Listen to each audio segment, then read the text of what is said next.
IVM. Hey everybody, quick request once again, if you could help us out by filling out our survey. It's at ivmpodcast.com/survey. This really helps us talk to advertisers about the kinds of people listening to these shows. Really do appreciate your help, and we're going to be doing a random drawing, and we'll be sending out some IVM swag. Hope you enjoy that. Hello everyone, welcome back. You're listening to a brand new episode of The Millennial Athlete with Tanvi and Shlok, a podcast for, of and by the millennials. I'm your host Shlok Ramchandran. And I'm co-host Tanvi Lad. Tanvi, आज खुश तो हो गए तुम बहुत. Yes, you guessed it right. I am extremely excited, and a small heads up to our listeners, in fact. In case the energy at my end seems a bit over the top, please excuse me. We're going to be chatting about something that is very, very close to my heart. A person who I'm really passionate about, and I really try to emulate in my everyday existence, in my training, and in everyday life. None other than Rafa Nadal. Tanvi has been absolutely chewing my head for the past 2 weeks to make sure that this episode is done. She knows I'm a huge Novak Djokovic fan. And she knows that how tough it is for me to continuously talk about Rafa Nadal for like 35 minutes. But still, being the good co-host I am, I have agreed to it. Even I've got a soft corner for Rafael Nadal. I mean, who doesn't love Rafael Nadal, Tanvi?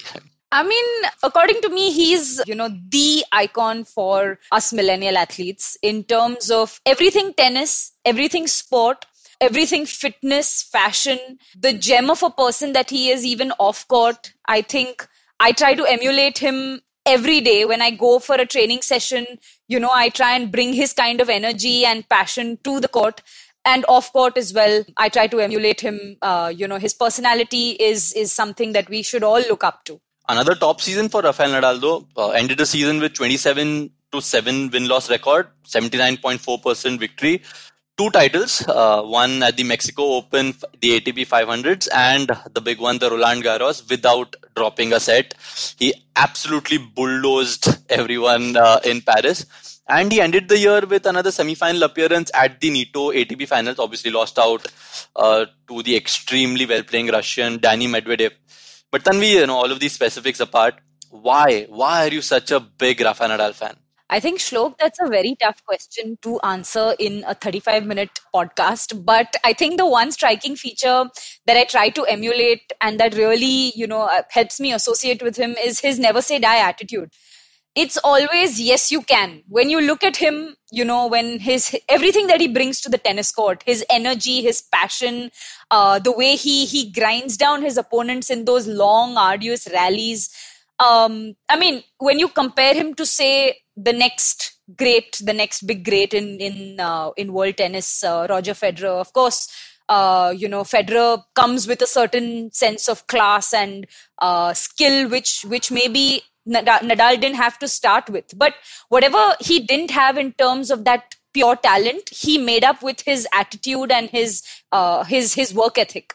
No doubt he's incredibly talented himself, but his never say die attitude, his work ethic both on and off court, I think that's what has made him the champion that he is today. One thing I really admire about Rafa is that he started off as this clay court specialist, right? When he was really young, nobody expected him to win a Wimbledon, but he eventually did win that. I mean, we know how good he's on clay, but just the fact that he's gone on to win Grand Slams on other surfaces just tells the fact that how much he's working on himself and how much he wants himself to win every time he gets on court. I remember watching one of his interviews when Tony Nadal, his uncle and longtime coach, told everybody that when Rafa was really young, he told Rafa that to win, for anybody to win a rally against you, he has to beat you thrice in a rally. So that is how he wins 1 point, and he's carried it on till date. I mean, to get a point off Rafael Nadal is no joke. I mean, sometimes the player has to go to about 25-30 strokes, and even though he wins the point, the aftermath is that the next point he's so tired that he can't actually win that point. Shlok, do you remember how much you guys used to mock me as a junior, as a 12, 13-year-old for the way I used to warm up? I mean, my high knee running and my sprinting up and down the 6 courts that we had at GSC. I went through quite a bit of that, don't you remember? Tanvi, I still mock you. That hasn't changed, but I started mocking you ever since I was 11, 12, even though I was your junior, but the mocking has always been with me. It was very simple. You would warm up for about 25 minutes. You would do the Rafa Nadal routine. You will jump and do something and keep your kit bag separately. As us, backbenchers, even while playing in sport, would just warm up for like 5 minutes and just get onto the court. So we had to do something to get in power. So that was our way as stupid teenager kids to, mock you. But I still mock you. That's it. But now when you look at when the camera focuses on that little tunnel that approaches the Wimbledon center court, or when they focus on the locker room and we see Nadal, doing his kangaroo jumps and sprinting up and down and visualizing different shots, he's actually simulating playing those rallies before he actually comes onto the court. That's the kind of energy, and he's literally preparing for battle. That's what, as a viewer, that's what comes across. And I'm filled with energy and enthused the next day when I go into training. So as an athlete, as an icon for us millennials, I think he really symbolizes, he's really passionate about his work. He works hard, no doubt, and that is very, very visible. I think the number of hours that he puts in the gym and on the tennis court is something that, it's symbolic of what he's achieved. Tanvi, do you wear the headband just because Rafa wears the bandana every time he comes on court? You should be answering that. I've had the hairband has probably been my trademark since I was 10. But yeah, I think wise men have, talented people have similar tastes and habits. So the line you're trying... So yeah, it's a Rafa thing. I think you won't understand. So the line you're trying to put that is that great minds think alike. Yeah, that's what you're trying to say, right? Concepts about fashion, about everything. So yeah. So I would like to say, apne muh miya mithu. This is what I tell every time somebody praises themselves. If nobody is, so I will give that line to Tanvi. But Tanvi, what are the biggest takeaways any upcoming athlete can take away from Rafael Nadal? Why? Why should somebody look up to Rafael Nadal? We know, but something you would want to tell our listeners, that why he's Rafael Nadal and what made him Rafael Nadal. So, if you just trace his journey in professional tennis, ever since he turned pro, I think between him, it started off, of course, between him and Federer, the rivalry between the both of them on all surfaces. They just set the bar so high, and the rivalry between them, pushed each other, and that's how they set the bar really high. And throwback to the 2008 Wimbledon final that we all watched in awe, 5 hours of those grueling, arduous rallies. Nadal was literally like a street fighter with his Bermudas and his sleeveless jersey. He was not letting a ball go, and he's proved himself on all surfaces. Though a lot of critics had to say that his style is very physical and he'll be prone to injury, and he proved everyone wrong from time to time. In came Djokovic a couple of years later and challenged the both of them. But I think the big three have dominated world tennis for the past decade. And now, of course, with Medvedev and Thiem, it will be interesting. 2021 will be interesting to see if Rafa can reclaim his world number one spot. There is something very common in three of them, the big three, or even Andy Murray for that matter. They're just absolutely beautiful human beings, to be really honest. They are not assholes. Not that, I'm saying anything against Nick Kyrgios or somebody like that, but they are just so loved. So even though Novak Djokovic is also playing at the level he is playing today, you will still see a lot more Rafa Nadal and Roger Federer fans. So that just shows the greatness of Rafa and Roger. And even though I'm a huge Djokovic fan, I still say that Roger and Rafa are always going to be the top two of world tennis for a very long time. There's something that I read in his autobiography, which for me is like a Bible, his biography, sorry. So he mentioned that, no matter what you achieve on the tennis court, yes, that makes me happy. Winning the Roland Garros 13 times definitely makes me proud and happy, and I'm proud of my achievements. But, I have another aspect of my life that, being a good human being is something that will last me for a lifetime. And I will always make sure that that is also priority. My personal life, the way I carry myself off court, how I deal with the press, that is equally important, because that speaks volumes of the kind of person I am, what my upbringing has been. And that's very, very obvious. So in terms of, the complete package, and that's something I want, to put out there to the millennials who are listening to us. I mean, yes, you can be, a champion needs to have a good heart. He needs to be a good person deep down, because you are a tennis player or you are a sportsman for X number of hours of the day, but you have to be a good father, you have to be a good son, you have other roles and responsibilities in life, and that's equally important. And that's what Rafa symbolizes. So to me, he respects his opponents. He's mentioned that no opponent is an enemy. I go in there whether he's world number 500 or world number 1 Roger Federer. I will still give him that respect when I go onto the tennis court. I mean, something the millennials can also take away from Rafa is his work ethic. God, he works so hard. I mean, years and years and years, he's put his body to so much, through so much, and he's got so many injuries, but you see him coming back again. You never see him, going down. And even if he loses and if he has some injury, he would never go to the press conference saying that I lost because I was injured.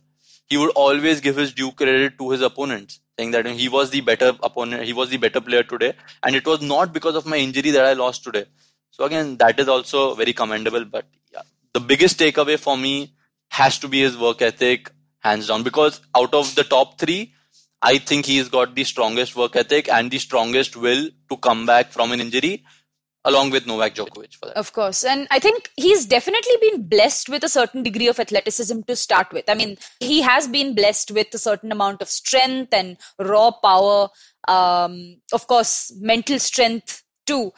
And he backs it up with a lot of work in the gym. As he's mentioned, he works a lot, especially in off season, and with, due to the kind of game style that he has, which is very, very physical, he does put in a lot of hours in the gym, lifting weights, a lot of cardio work, because he needs to stay on the tennis court for 4 to 5 hours and challenge the younger lot that's coming up. And he does emphasize that though he does indulge in some amount of seafood paella, which is a Spanish specialty, and he loves his chocolate milk, he's very judicious about his diet, and he makes sure that he's well fueled through the day. He's a big seafood fan, but he tries to keep things healthy and make sure that he's in prime nick for every tournament. I think on that note, we should take our first break. On the other side of the break, we shall go in deep, of what Rafa actually eats on a day-to-day basis, and we shall also talk about his philanthropy. So, guys, stay tuned. You're listening to the Millennial Athlete with Tanvi and Shlok. We'll be right back. Hello, everybody. Welcome to another great week on the IVM Podcast Network. If you're not following us on social media, please do. We're IVM Podcast on Twitter, Facebook, and Instagram. So everybody, please do help us out with our survey if you haven't filled it out yet. It's on ivmpodcast.com/survey. This survey is really helpful for us, and, fill out the survey completely, and we'll put you into a lucky draw, and we will send you some IVM swag. And what a great week of episodes we had, and what an eventful week we had. Let me run through some of the episode highlights really quickly. On Pesa Vesa, Samir Nair of Applause Entertainment was on to discuss the web series Scam 1992. Great conversation with Anupam was had. Do check that out. Bhavish Sumaya of Hasbro was on Advertising is Dead. On Positively Unlimited, Chitna is starting a new series from A to Z. This week, Align. Do check that out. And on GabyCD, Farhad and Sunitra asked the question, what if they were straight? Interesting conversation. Definitely do check that out. I think you'll enjoy that. And one piece of news for you guys. Cyrus Says is now live on YouTube every weekday at 10 a.m. If you go to our IVM Podcast YouTube channel, you'll be able to catch us over there. And stay tuned for a lot more video content coming out in the next couple of weeks. And with that, let me get you back to your show. Welcome back. You're listening to the Millennial Athlete with Tanvi and Shlok. We are still talking about the ultimate millennial icon, that is Rafa Nadal. Just before the break, we were talking about what Nadal actually eats in a day. So we've done a little bit of research. We've digged up the internet and see what he eats. So here it goes. So anybody who please don't follow, disclaimer, please don't follow this diet blatantly. It could not be for you. But he burns I don't know how many thousand calories. So please. Yeah. Yes, we just want our listeners to know what Nadal eats in a day. So his breakfast includes, obviously, he eats bread, he eats olive oil, he eats something which is called an Iberian ham, which is a staple Spanish food, along with orange juice. So he's got carbs, he's got good fat, and he's got vitamins covered. So that is how he goes pre-workout. And then lunch is fish, any kind of other meat, olives, fresh veggies, and cannoli. His dinner includes paella on some days, even though it is extremely rich. But as we mentioned earlier in the episode, that he loves his paella. So paella is nothing but Spanish biryani, everybody, just a little milder. That is the only definition I can give about paella, and it is not chicken or mutton. It is mostly into seafood. He loves Asian cuisine, so shrimp dumplings. He eats a lot of shrimp dumplings. He's a huge chocolate fan as well. So on his cheat days, he'll also have a lot of dark chocolate or milk chocolate. And during the night, he focuses more on protein and less on carbs. बस सुन के ही मैं बहुत healthy हो गया तन्वी. मैं सुन के बड़ा healthy feel कर रहा हूँ अभी. वो सब तो ठीक है, but coming to Rafa the celebrity, I mean, today he is on the Forbes list, I think 27th if I'm not mistaken, in the 2020 Forbes list. His Yes. net worth is $200 million. He is the brand ambassador for Nike, for Armani, all the top Kia Motors. Kia. Okay. Kia Motors. Shlok, did you notice his the $1 million watch that he was sporting during Roland Garros? Wow. I mean, every time the camera focused on the logo, I initially I wondered why isn't it? I mean, if it's this limited edition watch, why doesn't it have like a a RF or his initials? And then the commentator mentioned that it has the logo, which is the raging bull, which is symbolic of Rafa's playing style and the Tarzan-like attitude that he brings onto court. So fun fact there. So takeaway from this is that if you reach the level Rafa Nadal is, you can also enjoy a very lavish lifestyle, which he obviously does. To all those millennials out there, I'm sure this is a factor that is going to inspire you all. Yes, sport has a lot of glamour, sport has a lot of money in it if you do well. But yeah, getting to that top spot, you have to, there's a lot of sacrifice, there's a lot of hard work that goes in behind the scenes, which all these greats, all the stalwarts in all aspects of sport, have gone through that grind, which is something that is a non-negotiable. The discipline, the work ethic, day in and day out, when things are not going your way, they've gone through their ups and downs, they've seen injuries, but they've stuck through it. And of course, they've had that X factor, which has distinguished them from the other 200 in the rankings. What we want to say in short is that is the end game. The endorsements and the lifestyle is the end game, as the great Doctor Strange in Avenger told that is the end game. So focus on working hard, focus on giving your best every day, focus to train like Rafa Nadal day in and day out, and I'm sure sky is the limit, and one day even you could have a personal line in a very top sporting brand. I would not like to take names because we are not sponsored yet. But yes, hopefully, you will also be on the cover of the top magazines and, wear the most amazing watches and be with Hyundai or Kia or whatever. Rafa's critics have very often mentioned that, his playing style is very physical and he'll be prone to injuries, or, he gets too involved with his matches and, runs the risk of burning out. He won't be able to sustain this through the year. This is what, the critics have mentioned about him. But he's been really smart about the way he's managed his career. He's like you said, he's been the king of comebacks. He's been able to prove himself consistently at that level because he believes in taking breaks at the right time. So he, goes whole hog, trains like there's no tomorrow, achieves what there is to achieve or whatever his goal is. And then he takes a well-deserved break, which is extremely important. Periodization of training, taking your breaks from time to time is something that we all need to, that whole concept is something that has to come in, and millennials need to understand that at the onset. So Rafa too believes in taking his breaks, which is when he sets off, with his girlfriend on his, now of course his wife. He owns a luxurious yacht, which is called Beethoven. So yeah, he either he takes off. He's actually put that on sale now. What are you saying, really? for some reason. I don't know. He's put that on sale actually. Yeah, he's got a house at Dominican Republic as well. It's a villa. It's not a house. So he has. Okay, So it's a it's a villa, vacation so it house. I must be mean, like this it's. I mean, fancy yeah, penthouse. yeah. I mean, yeah. It's sorry. It's not a house. It is a beach vacation villa, which he has. But yeah, you spoke about workload management, right? So important. Now that Rafa and Roja both in their early or late 30s, they've just realized how important workload management is. For those who haven't heard our episode with Chris Pedra, we've spoken in depth about how an athlete should manage his workload with his physio and trainer. So if you want more reference, please do check that out. You can find it on the IVM Podcast Network. Yes. So moving on from this, philanthropy, very important in Rafa's life. He has got a foundation called the Rafael Nadal Foundation, which was run by his mother, but now has been taken over by his wife. Yeah, I mean, we spoke about Rafa, the gem of a person that he is. He realized, he mentioned even in his book that he had to give back. Sport, tennis has given him his life, and he believes in passing it on to the next generation.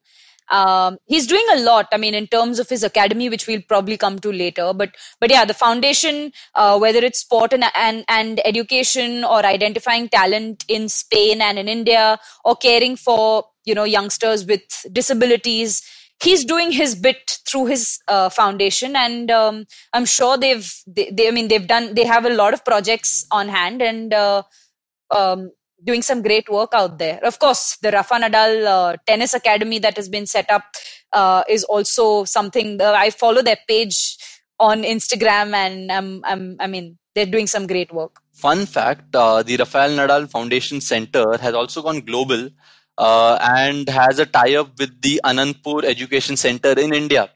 So Nadal has made his inroads in India as well.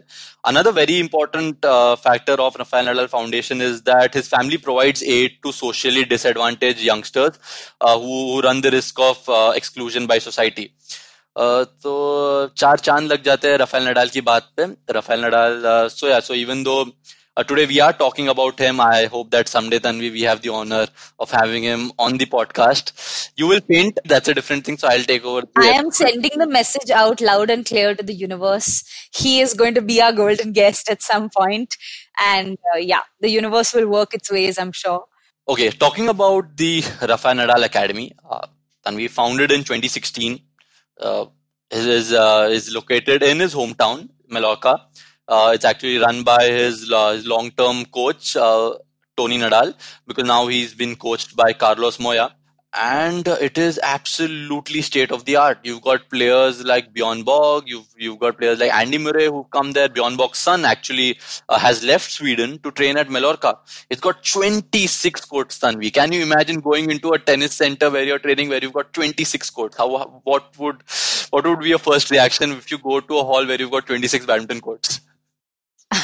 26 badminton courts, a state-of-art gym, fitness center. I think life would probably be made. And with Rafa Nadal as the whatever ambassador, and seeing him train there, of course, would be a different experience altogether. But it's also combined with education. So the kids over there, and just because it is Spain, so you also need to have a football field for some reason. So they also have the football field, which I'm very happy about. But like Rohan Bopanna's academy, tennis academy, which is also linked with the school, and Jwala's academy, Jwala Gutta's academy, which is also linked with the school, this is also the basis of their academy, that they do not want their students to miss out on education, which is so important. And we've stressed that for so long now, having a world-class academy with an education sector, so that players, if they do not make it in their respective sporting careers, they have something to fall back on. I mean, that's the way forward. Sport and education, and integration of sport and education is definitely the way forward, and no better way than former world beaters to lead the way. I mean, when we look at sport from an outsider's perspective, especially in a country like India where academics is still given so much weightage and priority, sport is considered risky. I mean, we have one Rafa Nadal, we have one Roger Federer, and what about the 200, who are struggling to make it to the top? So sport is expensive. Not 200, Tanvi, not 200. We are talking about lakhs and lakhs and more than lakhs, actually. Yeah. So, I mean, looking at the numbers, sport is definitely expensive. Sport, there is a lot of competition like any other field.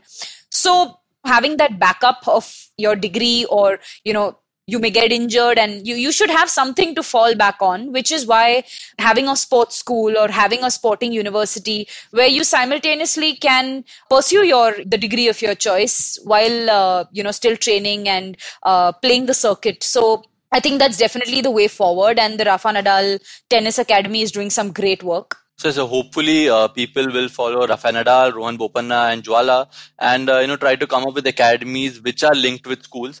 But one thing I want to see in the future is that a lot of our top Indian athletes should come out with foundations and give back to the society. I think that's very important. Today, Roger Federer has his own foundation. Djokovic has his own foundation. Somebody like even Milos Raonic has his own foundation.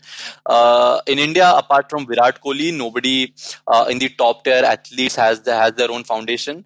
But this is this is something I look forward to, that in the next few years, maybe we can see some top tier athletes picking a cause and making a foundation and trying to make a difference. On that very philosophical note, for a change, it's Shlok who's played that role in today's episode.